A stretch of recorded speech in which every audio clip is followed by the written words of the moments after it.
My fiancée demanded. Your sister can't be in the wedding photos.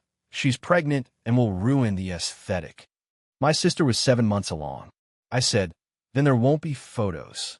I canceled the photographer, the venue, everything. Original post.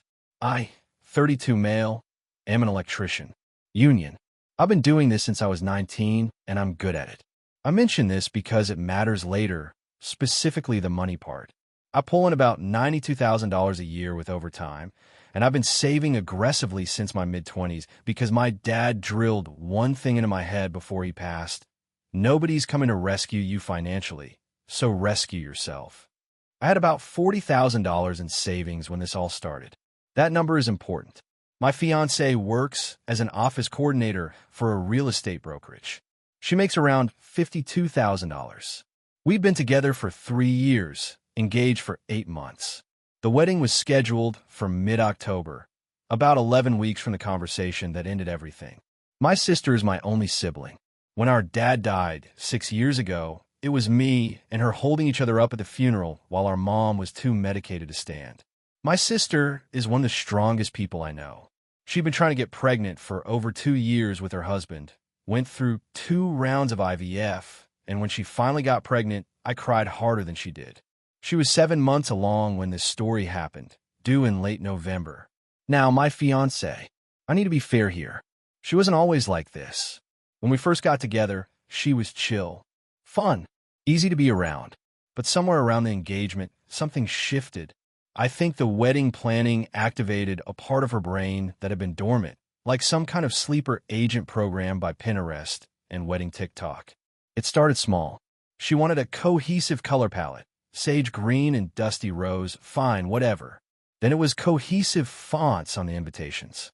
Then cohesive bridesmaid dresses that had to be a very specific shade from one specific designer that cost $280 each, which her bridesmaids were expected to pay for themselves. 2 of them quietly complained to me about it. I said nothing because I was trying to stay out of the bridal lane. Then the seating chart became a design element. Then the table numbers had to be hand calligraphed. Then the napkins had to be a certain linen weight. I'm an electrician. I didn't know napkins had weights. Apparently they do, and the wrong weight would cheapen the visual narrative. I was bankrolling about 70% of this wedding. Her parents contributed $8,000, which her mom reminded me of constantly like she'd donated a kidney. My fiancé's contribution was mostly vision and planning, which in practical terms meant spending my money according to her Pinterest board. Total wedding budget had crept up to about $34,000, of which I was covering roughly $24,000. I want to be clear, I agreed to this. I wasn't being railroaded on the budget. I loved her, I wanted her to have a beautiful day, and I could afford it without going broke. The spending wasn't the problem. The problem started on a Sunday evening, about 11 weeks before the wedding. We were at the kitchen table going over the photography timeline. You know, those schedules that say 2:15 p.m., bridal party exits church, 2:20 p.m., confetti shot, that kind of thing. The photographer had sent over a draft. My fiancée was scrolling through it on her laptop, and she stopped on the section about family portraits. She turned the screen toward me and said, "So, I've been thinking about this, and I want to talk to you about the family photo groupings." I said, okay. She said, "I think for the formal portraits, we should just do immediate family without your sister." I didn't process it at first. I said, "What do you mean without my sister?" She is immediate family. She took a breath like she prepared for this. "Babe, she's going to be 7 months pregnant. She's going to be huge. I've spent months planning the visual aesthetic of this wedding, and a giant pregnant belly in the formal portraits is going to throw off the entire composition." The photographer even said the symmetry. The photographer said that? Well, not exactly. But I showed her some reference photos, and she agreed it could be visually challenging to compose group shots with. With what? Pregnant women. With people whose bodies are significantly different proportions from the rest of the group. It's just an aesthetic reality. I sat there for a good 10 seconds. I remember counting in my head because I didn't trust what would come out of my mouth if I spoke too fast. I said, "My sister went through 2 years of fertility treatments and 2 rounds of IVF to have this baby. She's going to be in every single photo she wants to be in. My fiancée closed her eyes like I was being unreasonable. I knew you'd react emotionally instead of thinking about it logically. I'm not saying she can't come to the wedding. I'm just saying for the formal portraits. Then there won't be formal portraits. What? If my sister can't be in the photos, there won't be photos. She laughed. The kind of laugh that means that's cute, but you're not serious. I was serious. She realized I was serious about 30 seconds later when I picked up my phone and started looking up cancellation policies. What followed was about 4 hours of the most intense argument we'd ever had. She cycled through every approach. She tried logic. It's just photos, she'll understand. She tried compromise. She can be in the casual photos, just not the formals. She tried guilt. I've spent 8 months planning this, and you're going to blow it up over a photo arrangement? She tried tears. She tried silence. She tried let's sleep on it. I slept on the couch. Not because she told me to, because I chose to. I needed to think without someone next to me, trying to renegotiate in the dark. I didn't sleep much. But by morning, I knew what I was going to do. I called my sister before work. I didn't tell her what my fiancé said. Not yet. I just called to hear her voice and asked how she was feeling and whether the baby was kicking. She said the baby was doing somersaults, and she just bought the cutest outfit to wear to my wedding. She sounded so happy. I went to work, pulled wire for 8 hours, fought the whole time, and by the time I got home that evening, I was calm and I was certain. I sat my fiancé down and I said, I'm canceling the wedding, not postponing. Canceling. Update 1, 8 days later. Okay, so, a lot of people said I jumped straight to nuclear. I hear you. But here's the thing you need to understand. The photo thing wasn't isolated. It was the final data point in a pattern I'd been ignoring for months. The $280 bridesmaid dresses nobody could afford. The seating chart drama, where she'd move my aunt to a back table because my aunt doesn't photograph well from certain angles. The fact that she'd asked my cousin not to bring his partner because they didn't fit the vibe his partner uses a wheelchair. I didn't know about the cousin thing until after the photo conversation. My cousin told me 2 days later. The pattern was clear. This wedding wasn't a celebration. It was a photo shoot where real humans were props, and any prop that didn't fit the aesthetic got cut. So here's what happened after I said I was canceling. She didn't believe me at first. She thought it was a negotiating tactic. She said, okay, she can be in the photos. Let's move on. I said it wasn't about the photos anymore. It was about who she'd shown me she was. Then the call started. Her mom called me within 2 hours. My fiancé had gone to the bedroom and apparently dialed her immediately. Her mom opened with, I don't know what my daughter said to upset you, but you need to understand that wedding stress makes people say things they don't mean. I told her exactly what her daughter said, word for word, about my sister, about the aesthetic, about the pregnant belly ruining the composition. There was a pause. Then her mom said, well, she does have a point about the photos. You could always do separate groupings. That told me everything I needed to know about where the entitlement came from. I told her mom the wedding was off and that I'd be handling the cancellations. She said I was throwing away a 3-year relationship over a tantrum. I said the tantrum was asking a cancer-surviving IVF mother to hide behind a flower arrangement so the Pinterest board would look right. She hung up on me. Over the next 48 hours, I made the calls. The venue had a cancellation policy. I lost my $5,000 deposit. Gone. The photographer was actually decent about it. She had a 60-day clause, but said she'd refund 50% as a courtesy since I was up front. I lost about $1,200 there. The caterer kept $2,800. The florist kept $1,500. The DJ refunded everything because we hadn't signed the final contract yet. Total money I lit on fire. Approximately $10,500. That hurt. I'm not going to pretend it didn't. 10 grand is a lot of overtime hours. But I'll tell you what hurt more, the idea of standing at an altar committing my life to someone who looked at my pregnant sister and saw an aesthetic problem. My fiance's reaction when she realized I was actually making the calls and not bluffing. She went quiet. Genuinely quiet. For about a full day, she barely spoke. I think I was the first time it hit her that she couldn't talk her way back from this. Then she switched tactics. She went her dad. Her dad is a quiet guy. I've always liked him. He called me and asked if we could talk man to man.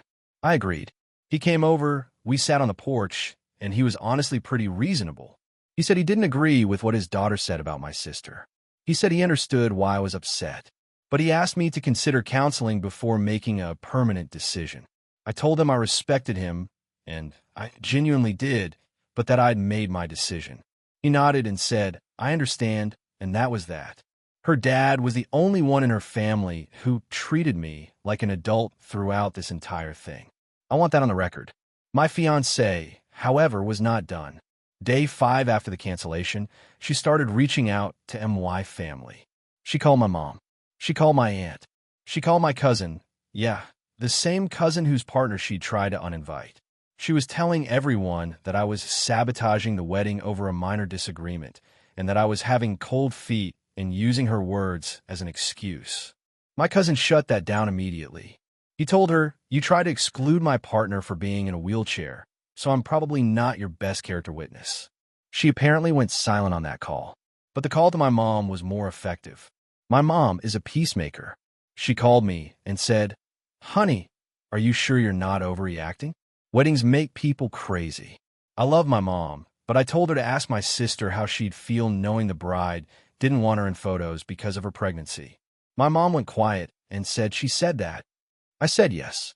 My mom said, "Oh, in that specific tone, that means someone just got permanently reclassified in her mental database." Then came the money conversation. Her mom sent me an itemized list of what their family had spent. The $8,000 contribution, plus her dress, $2,100, her shoes, accessories, whatever. The total came to about $11,500. Her mom wanted me to reimburse all of it. I'll be honest, I thought about it. I consulted with a buddy who's a paralegal. He said that in most cases, wedding expenses given as contributions aren't legally recoverable. They're considered gifts. The dress and personal items were her problem. The $8,000 was trickier because there was no written agreement on what it was for, but functionally, it had been deposited directly to the venue as part of the payment. That money was gone with the venue, not with me. I sent her mom a very clear, very polite email explaining that the $8,000 went to the venue, that the venue kept it per their cancellation policy, and that I had lost over $10,000 of my own money in the same cancellation. I said I was sorry for the financial loss, but that I was not in a position to reimburse expenses that I didn't receive. Her mom forwarded that email to her entire extended family with the subject line, "This is who he really is." Cool. Very mature. Here's the thing, though. While all this family drama was happening, something was going on that I didn't know about yet. And when I found out, it removed any last molecule of doubt I had about my decision. Update 2, 13 days later. All right, last update. This thing has taken up enough space in my head, and I need to close the chapter. Some of you have been incredibly supportive, and I appreciate it more than I can express through a screen. So, the thing I didn't know about. After my fiancée moved out, she left about a week after the cancellation, went to her parents' house. I was cleaning out the second bedroom she'd been using as her wedding planning headquarters. There were binders, fabric swatches, a literal mood board pinned to a corkboard. While I was taking it all down, a folder fell open and a bunch of printed emails scattered across the floor. They were email exchanges between my fiancé and the photographer. I recognized the photographer's email from the contract. I know I probably shouldn't have read them, but they were printed out and lying on my floor in my apartment, so I read them. The first email was from about 3 months before the photo conversation. My fiancé had written to the photographer asking about strategies for minimizing certain body types in group compositions. The photographer, credit to her, responded professionally that she works with all body types and that her editing style is natural, not heavy manipulation. She offered posing suggestions that are flattering for everyone. My fiancé wrote back, "I'm specifically concerned about a family member who will be heavily pregnant. Is there a way to pose the group so she's less prominent? Maybe behind someone or to the far edge. I need the photos to match my vision board." The photographer responded that she could suggest positioning, but that she wouldn't deliberately hide or minimize a guest, and that pregnant women often look absolutely beautiful in formal portraits. Then there was one more email from my fiancé. This one was sent about a month before she brought it up to me. It said, "I've decided to talk to my fiancé about excluding her from the formal shots entirely. If he agrees, I'll update the timeline. If not, I may need to rethink the photography package because I can't have photos that don't align with the aesthetic I'm paying for." She wasn't paying for the photography. I was. But that's almost beside the point. The point is, this wasn't a spontaneous comment born from wedding stress. She'd been planning this conversation for 3 months. She tried to get the photographer on board first. When the photographer wouldn't play along, she came to me. The aesthetic concern she presented as a casual thought was a calculated campaign to exclude my pregnant sister from the visual record of our wedding. I photographed those emails with my phone. Then I put them in a manila envelope and put the envelope in my filing cabinet. I haven't shown them to anyone, and I don't plan to unless I need to. But knowing they exist gives me something I didn't fully have before, total peace with my decision. Now here's the final act of the entitlement saga, and it's the one that made me decide to write this last update. About a week after she moved out, my fiancé sent me a long text. Not from her number, I'd blocked her, but from a number I didn't recognize. It was clearly her, though. The text was a lot. The gist was that she'd reflected and realized the photo thing was poorly worded, but that I'd destroyed both our lives over one conversation. She said she'd had to tell her coworkers the wedding was off and that it was humiliating. She said her dress was non-refundable. She said her bridesmaids had already bought their $280 dresses. Then she said the part that really got me. She said, "Your sister doesn't even know what I said. You could have just put her in the photos and never told her, and none of this would have happened. You chose destruction over compromise." She was right about one thing. My sister didn't know what she'd said at that point. But after I read that text, I decided it was time to tell her. I went to my sister's place. She was 8 months pregnant by then, getting close. I sat at her kitchen table, and I told her everything. What my fiancé said, what I found in the emails, all of it. My sister didn't cry. She went very still and very quiet for about a minute. Then she said, "You canceled your entire wedding because of me?" I said, "I canceled my entire wedding because my fiancé showed me who she is. You were just the mirror." That's when she cried. And yeah, I cried too. Big, ugly crying at a kitchen table on a Thursday afternoon. Her husband walked in, saw us both sobbing, and immediately turned around and went back to the garage. Smart man. After I told my sister, I told my mom. I showed my mom the emails. My mom, the peacemaker, the let's not make waves woman, read them and said, "I hope you never speak to that girl again." Coming from my mom, that's essentially a declaration of war. Word spread as it does in families. My cousin with the wheelchair partner situation found out. Between his story and mine, the full picture of who my ex-fiancée actually was became pretty clear to everyone who mattered. Her family? They don't see it that way. Her mom is still telling people I'm a monster who humiliated her daughter. Her sister, who I barely mentioned because she was barely involved, posted some vague thing online about men who weaponize women's emotions, which I'm told was about me. I don't care. They can have their narrative. I have my emails and my sister and my peace of mind. The financial damage, final tally. I lost about $10,500 in non-refundable deposits. I spent maybe $200 on a consultation with a paralegal buddy just to make sure I didn't owe her family anything. My savings took a hit, but I'm still standing. I picked up extra overtime shifts for a few weeks to start refilling the gap. I'll be fine by the end of the year. Her financial damage was real too, and I'm not going to pretend I don't feel anything about that. The dress was $2,100 that she's never wearing. The bridesmaid dresses her friends bought, $280 each for bridesmaids. That's over $1,100 her friends are out. Her family's $8,000 venue contribution is gone. That's real money from real people, and some of them, like her dad, didn't deserve to lose it. That part weighs on me. I'm not going to lie about it. But I keep coming back to those emails. 3 months of planning how to exclude my sister. 3 months of trying to get a professional photographer to help her hide a pregnant woman in family portraits. 3 months of strategizing before she sat across from me at that kitchen table and presented it like a casual thought. That's not wedding stress. That's character. My sister had the baby 3 weeks ago. A girl, 7 pounds, 4 ounces. Perfect and loud, and already has a grip like a pipe fitter.